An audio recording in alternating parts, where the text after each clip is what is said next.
Hi friends, welcome to movie Tamil. So இன்னைக்கு இந்த வீடியோல F1 படத்துக்கான அப்டேட் தான் பார்க்க போகிறோம். F1 இந்த ஒரு படத்தை பற்றி உங்க எல்லாருக்குமே தெரியும் அப்படின்னு நினைக்கிறேன். நம்ம இந்தியாவில் மட்டுமே இந்த ஒரு படம் 100 கோடிக்கு மேலே கலெக்ஷன் பண்ணியிருக்கு அப்படின்னு சொல்லிட்டு அஃபிஷியல் அனௌன்ஸும் பண்ணியிருக்காங்க. நம்ம இந்தியன் சினிமாவை பொறுத்த வரைக்கும், அதாவது வெளிநாட்டிலேருந்து ஹாலிவுட்லேருந்து ஒரு படம் ரிலீஸ் ஆகி 100 கோடி கலெக்ஷன் பண்ணி ரொம்ப நாட்கள், ரொம்ப வருஷங்கள் ஆச்சுன்னு கூட சொல்லலாம்னு நினைக்கிறேன். இந்த வருஷம் வந்து பார்த்தீங்கன்னா ஜுராசிக் பார்க் ரீபான் இந்த ஒரு படமே 100 கோடிக்கு மேலே இந்திய அளவில் கலெக்ஷன் பண்ணிச்சு. அண்ட் இந்த ஒரு F1 படமே 100 கோடிக்கு மேலே கலெக்ஷன் பண்ணியிருக்கு. இதை வந்து அஃபிஷியலாகவே அனௌன்ஸும் பண்ணியிருக்காங்க.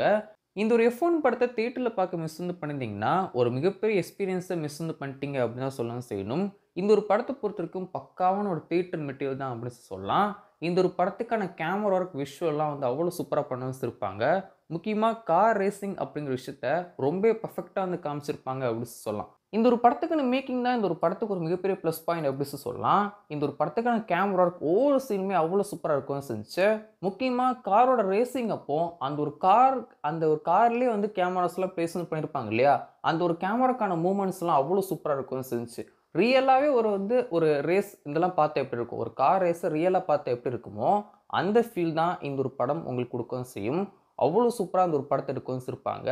ஸோ நீங்கள் இந்த ஒரு படத்தை பார்த்தீங்கன்னா உங்களுக்கு இந்த ஒரு படம் பிடிச்சிருந்துச்சா இல்லை அப்படி சொல்லி மறக்காம கீழே கமெண்ட்ஸ் ஷேர் பண்ணுங்கள். இந்த ஒரு படத்தை யார் ப்ரொடியூஸும் பண்ணியிருக்காங்க அப்படின்னு சொல்லி பார்த்தீங்கன்னா ஆப்பிள் இந்த ஒரு படத்தை ப்ரொடியூஸும் பண்ணியிருக்காங்க. ஸோ இந்த ஒரு படத்துக்கான ஓடிடியை பொறுத்த வரைக்கும், ஓடிடி ரிலீஸை பொறுத்த வரைக்கும் அடுத்த மாதம் தான் இந்த ஒரு படத்தை ஓடிடி ரிலீஸ் பண்ண போகிறாங்க.